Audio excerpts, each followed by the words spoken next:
ఒకసారి ఆలోచన చేయమని అందరికీ సూచన చేయండి అధ్యక్ష.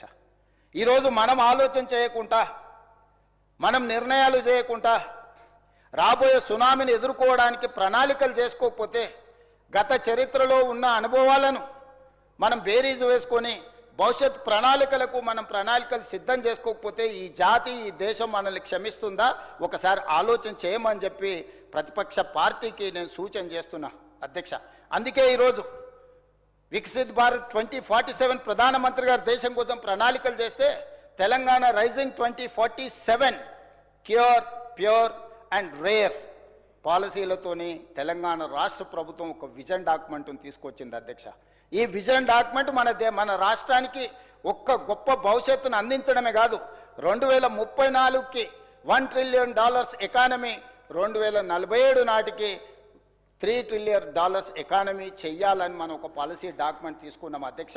ఈరోజు నవశకానికి ఒక నూతన విధానాన్ని మనం తీసుకొచ్చినప్పుడు దీన్ని ఆహ్వానించి మీకున్న అనుభవంతో ఈరోజు సూచనలు చేసినుంటే తప్పకుండా తెలంగాణ ప్రజలు మిమ్మల్ని అభినందించుండేటోళ్ళు అధ్యక్ష.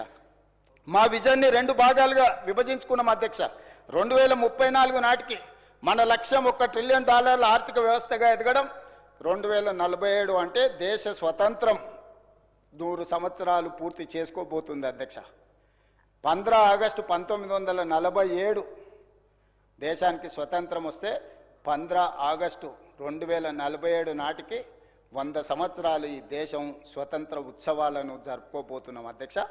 ఆనాటి కోసం ఒక ప్రణాళిక సిద్ధం చేసుకొని ఈనాడు గవర్నర్ గారు తన ఆలోచనని, తన విజ్డమ్ని, తెలంగాణ రాష్ట్ర ప్రభుత్వ ప్రతిపాదనని సభా ముందు, సభ్యుల ముందు, శాసనమండలి సభ్యుల ముందు, శాసనసభ్యుల ముందు ప్రవేశపెట్టినప్పుడు సంపూర్ణంగా మనందరం ఏకగ్రీవంగా ఈ విషయంలో ఏకమై సమర్థించుంటే దేశానికే తెలంగాణ రాష్ట్రం ఆదర్శంగా నిలబడి ఉండేది, ప్రతిపక్ష పార్టీ గౌరవం కూడా పెరిగి ఉండేది. కానీ ప్రతి దాంట్లో రాజకీయము, స్వార్థము, అధికారం కోల్పోయినామన్న దుఃఖమే తప్ప ఎక్కడైనా ఒక్క మంచి మాట, మొత్తం ప్రసంగం చూడండి అధ్యక్ష. అందుకే ఈ తెలంగాణ రాష్ట్రానికి వాళ్ళు కలిసి వచ్చినా కలిసి రాకపోయినా ఏది ఏమైనా ఎవరు అడ్డుపడ్డా ముందుకు వెళ్ళాలని ఈ ప్రభుత్వం నిర్ణయం తీసుకున్నది అధ్యక్ష. అందుకే తెలంగాణ రైజింగ్ 2047లో తెలంగాణ రాష్ట్రాన్ని 3 భాగాలుగా విభజించుకున్నాం అధ్యక్ష. మొదటి భాగం cure, outer ring road inside 2073 square కిలోమీటర్లు ఉన్నది అధ్యక్ష. 1,34,00,000 జనాభా ఇక్కడ నివసిస్తున్నారు అధ్యక్ష. కోర్ అర్బన్ రీజియన్ ఎకానమీ, ఇందులో ఈనాడు రకరకాల పరిశ్రమలు ఉన్నాయి, రకరకాల సర్వీస్ సెక్టర్స్ ఉన్నాయి, రకరకాల కార్యాలయాలు ఉన్నాయి, రకరకాల కాలుష్యం ఉంది, రకరకాల ప్రణాళికలు ఉన్నాయి, రకరకాల ఆలోచనలు ఉన్నాయి. వీటన్నిటిని కూడా అవగాహన చేసుకొని, అర్థం చేసుకొని ఒక ప్రణాళిక రచించి ఎక్స్పర్ట్స్ నుంచి, ఎన్విరాన్మెంటల్ ఎక్స్పర్ట్స్ని, క్లైమేట్ చేంజెస్ను గుర్తించే వాళ్ళని, ఐటీ ఎక్స్పర్ట్స్ని, వీళ్ళతో పాటు నీతి ఆయోగ్, కేంద్ర ప్రభుత్వానికి పాలసీ డాక్యుమెంట్ చేసే నీతి ఆయోగ్ని, గొప్పగా మనం చెప్పుకునే ఐఎస్బిని, నల్సార్ యూనివర్సిటీని అందరిని కూడా భాగస్వాములను చేసుకొని తెలంగాణ రైజింగ్ 2047 పాలసీ డాక్యుమెంట్ మనం తయారు చేసుకున్నాం అధ్యక్ష. రాబోయే 20 సంవత్సరాలు ఏ విధంగా ప్రణాళికలు వేయాలి, ఏ విధంగా రాబోయే సంక్షోభాన్ని ఎదుర్కోవాలి, ఏ విధంగా ఈ తెలంగాణ ప్రాంతంలో ఉన్న యువతకు ఒక భరోసా కల్పించాలి, మహిళలను ఆర్థికంగా ఏ విధంగా నిలబెట్టాలి, రైతును రాజును ఏ విధంగా చెయ్యాలనే ప్రణాళికలే క్యూర్, ప్యూర్ అండ్ రేర్ అధ్యక్ష. ఈరోజు క్యూర్కు సంబంధించి కొన్ని అంశాలను మీ ముందు నేను పెట్టదలుచుకున్నా అధ్యక్ష. మేము చెప్పే ప్రయత్నం చేస్తున్నాం, అర్థమైనా అర్థం కానట్టుగా, ఒకవేళ అర్థం కాక మాట్లాడుతుర్రో ఎవరికీ అర్థం కాదు. అందుకే ఈరోజు కోర్ అర్బన్ రీజియన్ ఎకానమీలో ఈరోజు రెడ్ కేటగిరీ, ఆరెంజ్ కేటగిరీ పరిశ్రమలు ఉన్నాయి అధ్యక్ష. ఈ పరిశ్రమలు ఇక్కడ ఉండడం వల్ల, కాలుష్యాన్ని వెదజల్లడం వల్ల ఈ ప్రాంతంలో నివసించలేని పరిస్థితులు వస్తున్నాయి అధ్యక్ష. అందుకే ఈ పరిశ్రమలను తరలించాలనే పాలసీ తీసుకున్నాం అధ్యక్ష. ఇదే కాకుండా ఈరోజు ఈ నగరానికి మీ వికారాబాద్, తమరు ప్రాతినిధ్యం వహిస్తున్న వికారాబాద్ అనంతగిరి కొండల్లో మచ్కుందా నది, అంటే ఈరోజు మనం అందరం గొప్పగా చెప్పుకునే మూసీ నది అక్కడ మొదలై అక్కడి నుంచి నల్గొండ జిల్లాలో వాడపల్లి దగ్గర కృష్ణానదిలో విలీనమవుతుంది అధ్యక్ష. ఇది నిజాం గారు 1908లో వచ్చిన వరదల్ని దృష్టిలో పెట్టుకొని ఉస్మాన్ సాగర్, హిమాయత్ సాగర్ ప్రాజెక్టులను, మూసా నది, ఈసా నదిని ఒడిసిపట్టి వరదల్ని ఆపి హైదరాబాదు నగరానికి దాహార్తిని తీర్చడమే కాకుండా ఈ ప్రాంతం ఒక గొప్ప పర్యాటక కేంద్రంగా, లేక్స్ అండ్ రాక్స్ సిటీగా హైదరాబాద్ నగరానికి ఒక గుర్తింపు తీసుకొచ్చిండు. ఒక పర్ల్స్ బ్యాంగిల్స్ సిటీగా హైదరాబాద్ నగరానికి ఒక గుర్తింపు తీసుకొచ్చిండు. ఈరోజు మోజంజాయ్ మార్కెట్కి వెళ్ళండి, కబూతర్ ఖానాకి వెళ్ళండి, లేకపోతే ఎక్కడికైనా వెళ్ళండి, ఒక అద్భుతమైన వారసత్వ సంపదను అందించడమే కాకుండా ఒక గొప్ప ప్రపంచ వ్యాపార కేంద్రంగా తెలంగాణ రాష్ట్రాన్ని తీర్చిదిద్ది ఒక అద్భుతమైన రివర్ ఫ్రంట్ ఎకానమీని ఆ రోజు నిజాం సర్కార్ తీర్చిదిద్దింది అధ్యక్ష. అందుకే ఈరోజు రకరకాల మానవ తప్పిదాల వల్ల జరిగిన పరిణామాలను, జరుగుతున్న ఆక్రమణలను నియంత్రించడానికి ఈరోజు మా ప్రభుత్వం క్యూర్ అనే ప్రణాళికను తీసుకొచ్చింది అధ్యక్ష.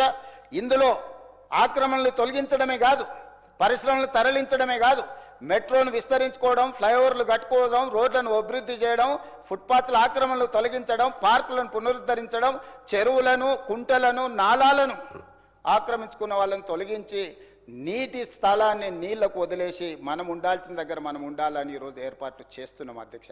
ఏది చేసినా కూడా చెయ్యొద్దు, మేము అడ్డం పడతాం.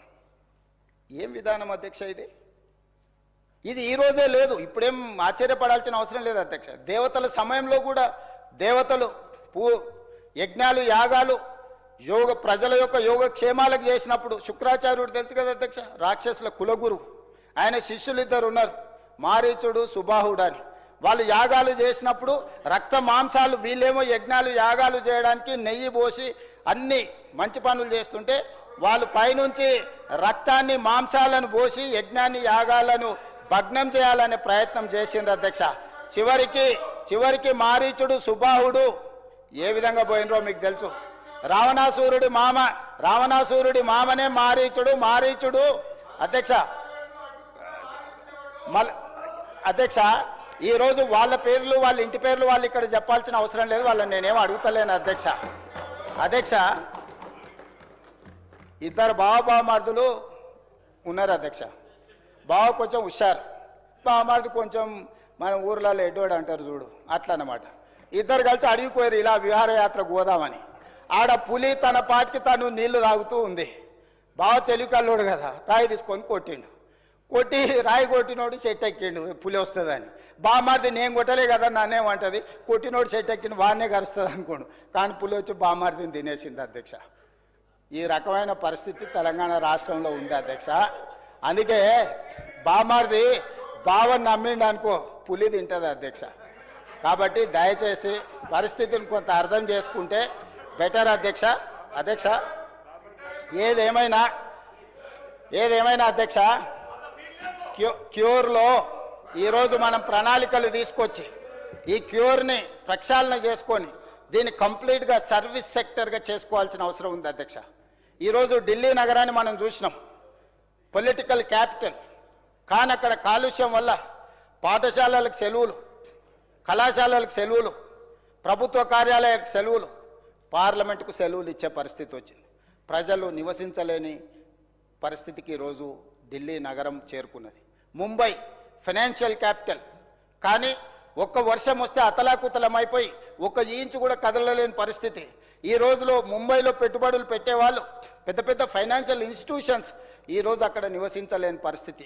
ముంబై పరిస్థితి కూడా ఈరోజు చేయి దాటిపోతున్నది. అదేవిధంగా బెంగళూరు ఐటీ క్యాపిటల్, ఈరోజు బెంగళూరులో ఉండే చాలా సంస్థలు ఈరోజు హైదరాబాద్ నగరానికి రావడానికి ఆసక్తి చూపిస్తున్నాయి. ట్రాఫిక్ జామ్లు ఎట్లున్నాయో మీరు చూసిండ్రు, పొల్యూషన్ ఎట్లుందో మీరు చూసిండ్రు. అదేవిధంగా చెన్నై వర్షం వస్తే అపార్ట్మెంట్లకి, ఇళ్ళకి నీళ్ళు వచ్చి పడవల్లో తిరిగే పరిస్థితి.